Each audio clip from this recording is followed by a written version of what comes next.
കോൺഗ്രസുമായിട്ട് അത്രയും ബന്ധമുള്ള ഒരു കുടുംബത്തിൽ നിന്നാണ് വരുന്നത്. അപ്പം ശരിക്കും പറഞ്ഞു കഴിഞ്ഞാൽ കോൺഗ്രസ്സിൽ താങ്കൾക്ക് ഇഷ്ടമല്ലാത്ത കുറച്ച് കാര്യങ്ങൾ എന്താണ്? അല്ലെങ്കിൽ അതിലോട്ട് അട്രാക്റ്റഡ് ആവാതിരിക്കാനുള്ള കുറച്ച് കാരണങ്ങൾ എന്തൊക്കെയാണ്?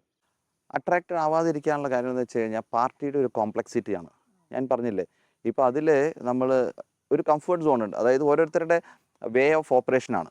ഇപ്പോൾ നിങ്ങൾക്ക് റിലയൻസിൽ വർക്ക് ചെയ്യാനായിരിക്കും താല്പര്യം, റിലയൻസിൽ ഒരു ജൂനിയർ പൊസിഷനിൽ വർക്ക് ചെയ്യാനായിരിക്കും താല്പര്യം. പക്ഷേ എന്നെപ്പോലെയുള്ള ഒരാൾക്ക് ചിലപ്പോൾ സ്റ്റാർട്ടപ്പിൽ പോയിട്ട് CEO ആയിട്ട് വർക്ക് ചെയ്യാനായിരിക്കും താല്പര്യം. കാര്യം നമുക്ക് നമ്മുടേതായിട്ടുള്ള ഐഡിയോളജീസ് ഇംപ്ലിമെൻറ്റ് ചെയ്യാനായിട്ട് ഹേർഡിൽസ് ഇല്ലാണ്ട് ഒരു ഫ്രീഡം ഓഫ് ഓപ്പറേഷൻ കിട്ടുക എന്നുള്ളത് എന്നെപ്പോലെയുള്ള ആളുകൾക്ക് വളരെ ഇമ്പോർട്ടൻ്റ് ആണ്.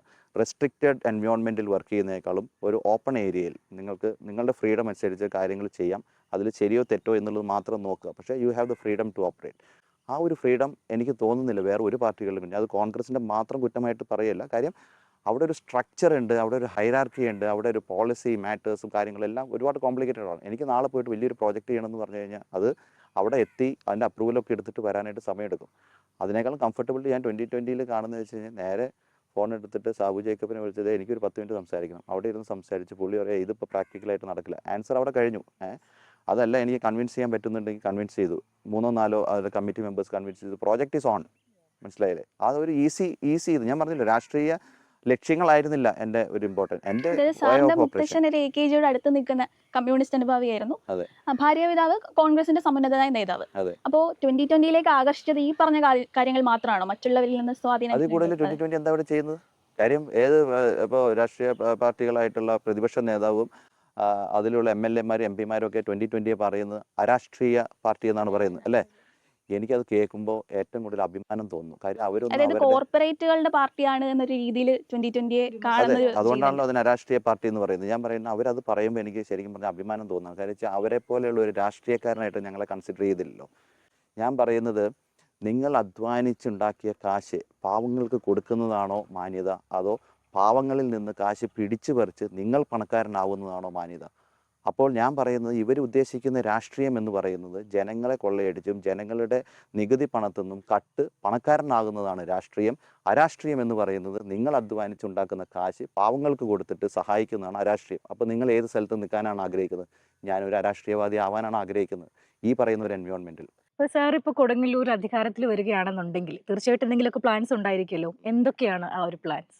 ഒന്ന്, ജനങ്ങളെ ഡയറക്റ്റായിട്ട് അഫക്റ്റ് ചെയ്യുന്ന 1-2 പ്രോജക്റ്റുകളുണ്ട്. അതെൻ്റെ ഒരു ലക്ഷ്യം തന്നെയാണ്. അതല്ലാതെ തൊഴിൽ കൊടുക്കുക. ഒരു പ്രോജക്റ്റ് എന്ന് ഞാൻ പറയുന്നത് കുണ്ടൂർ കുത്തിയതോട് പാലം 8 കൊല്ലമായിട്ട് നിർത്തിവെച്ചിരിക്കുക. അതായത് വെറുതെ ഒരു 100 മീറ്ററോളം 100-150 മീറ്ററോളം ഒരു പാലം പണിതാൽ തീരാവുന്നത്. 2017 25 കോടി രൂപ അപ്രൂവ് ആയിട്ട് കിടക്കുന്നത്. 2 സ്ഥലത്തും അപ്രോച്ച് റോഡുള്ള ഒരു പാലം. അത് എന്ത് ചെയ്തു എന്ന് വെച്ച് കഴിഞ്ഞാൽ ഇവിടുത്തെ UDF-ൻ്റെ പഞ്ചായത്ത് പ്രസിഡൻറ്റും LDF-ൻ്റെ MLA-യും കൂടെ ചേർന്ന് ഇൻഡസ്ട്രി മിനിസ്റ്റർ രാജീവിനെ പോയി കണ്ടിട്ട് ഈ പാലം വേറൊരു സ്ഥലത്തോട്ട് എടുത്ത് മാറ്റി. അപ്പോൾ ഞാൻ ചോദിക്കുന്നത്, കേരളത്തിൻ്റെ ഒരു അറ്റം മുതൽ ഇങ്ങേ അറ്റം വരെ കേരളയിൽ പണിയാൻ പോകുന്ന ഈ പറയുന്ന രാഷ്ട്രീയ പാർട്ടിക്ക് 8 സെൻറ്റ് സ്ഥലം എടുത്തിട്ട് ഈ പാലം പണിത് കൊടുക്കാനായിട്ട് 8 കൊല്ലം കഴിഞ്ഞിട്ട് ഇനി പാലം പണിത് തുടങ്ങിയിട്ടില്ല. എന്നാൽ ആ പറയുന്ന കടവിൽ കൊല്ലങ്ങൾക്ക് മുമ്പ് 5 പേര് മുങ്ങി മരിച്ചിട്ടുള്ളതാണ്. ഞാൻ പറഞ്ഞ അവരുടെ ആത്മാവിനെ ഓർത്തിട്ടെങ്കിലും ഇവർ ഈ പാലം പണിത് തീർക്കണ്ടേ. രണ്ടാമത്തെ പ്രോജക്റ്റ് വെള്ളാങ്കല്ലൂരിലെ പാടശേഖരം ചേർത്ത് കിടക്കുന്ന ഇരിഞ്ഞാലക്കുടയും കൊടുങ്ങല്ലൂരുമായിട്ട് 500 ഏക്കറോളം 35 കൊല്ലമായിട്ട് കൃഷി നടക്കാതിരിക്കുന്നു. 35 കൊല്ലം എന്ന് പറയുമ്പോൾ ആലോചിക്കണം, എല്ലാ പാർട്ടിക്കാരും ഭരണത്തിൽ വന്നു പോയി കഴിഞ്ഞു. MLA-മാരാണെങ്കിലും സ്റ്റേറ്റിൽ ഇതാണെങ്കിലും. അതിനേക്കാൾ ഏറ്റവും ഇമ്പോർട്ടൻ്റ് ആയിട്ട് എൻ്റെ ഒരു സ്വപ്ന പദ്ധതിയുള്ളത് സ്പോർട്സിന് റിലേറ്റഡ് ആണ്. കാര്യം ഇവിടെയുള്ള ചെറുപ്പക്കാർക്ക് നല്ല ഒരു സ്പോർട്സ് ഫെസിലിറ്റി ഇല്ല.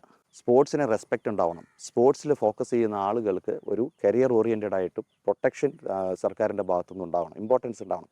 ഇതെല്ലാം എൻ്റെ ജീവിതാനുഭവമാണ്. ഞാൻ ഒരു സ്പോർട്സ് പേഴ്സൺ ആണല്ലേ? അതെ, മകനും ടെന്നീസ് പ്ലെയർ ആണ്. ഞാൻ നാഷണൽസ് വരെ കളിച്ചതാണ്. അതുകൊണ്ടാണ് ഞാൻ എൻ്റെ മകനെയും താല്പര്യത്തോടെ ടെന്നീസിലോട്ട് പ്രോത്സാഹിപ്പിച്ചുകൊണ്ടിരിക്കുന്നതിൻ്റെ കാരണം. അങ്ങനെ ഞാനൊരു പ്രോജക്റ്റ് ക്രിയേറ്റ് ചെയ്തിട്ടുണ്ട്. കുട്ടികൾക്ക് ആ പറയുന്ന പ്രോജക്റ്റിൻ്റെ ഭാഗമായിട്ട് ഒരു 7 വയസ്സ് 8 വയസ്സ് ഇതിൻ്റെ ഇൻവോൾവ് ആയിക്കഴിഞ്ഞാൽ end of 10 years or 15 years they will come out as ഒരു ഇൻ്റർനാഷണൽ സ്പോർട്സ്മാൻ അല്ലെങ്കിൽ വെൽ കരിയർ ഓറിയൻറ്റഡ്. ഇതിന് ഞാൻ ഒരുപാട് യാത്ര ചെയ്തിട്ടുണ്ട്.